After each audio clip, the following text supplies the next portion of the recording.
Radhe Radhe, beautiful people. So it's time for some homework. Just let me know. In the last session, we have discussed about Maharathis. There are four kinds of Rathis. Can you tell me which kind of Rathis are there and what are their work? So let's start further.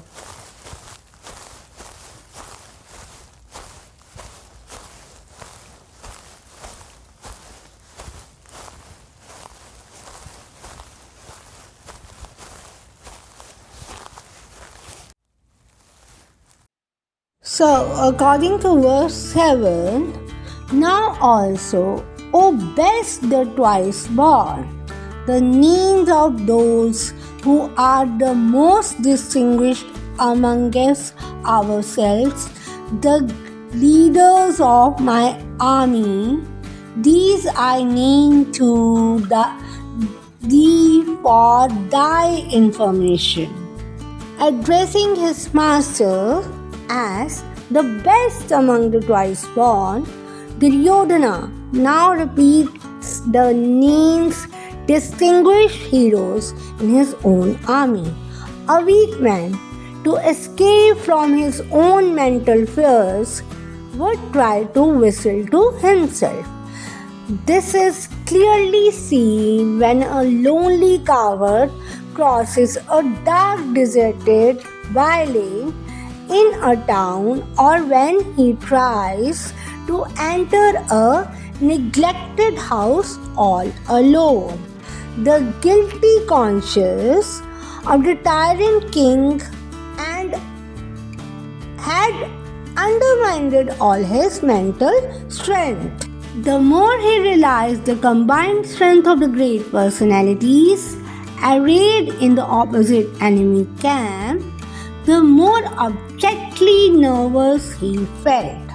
In spite of the fact his own army was also manned by the highly competent heroes.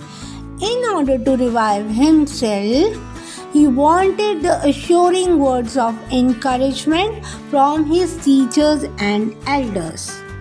When Duryodhana met Drona, the Acharya chose to remain silent, and the helpless king had to find for himself new means of encouragement to revive his own dropping enthusiasm. He therefore started enumerating the great leaders in his own army. Conclude. When a person has thus completely lost his morale due to the heavy burden of his own crimes weighing on his conscience, it is but natural that he loses all sense of proportion in his words. As such moments of high tension, an individual clearly exhibits his true mental culture. He addresses his own teacher as the best among twice born. A Brahmin is considered as twice born because of his spiritual inner development.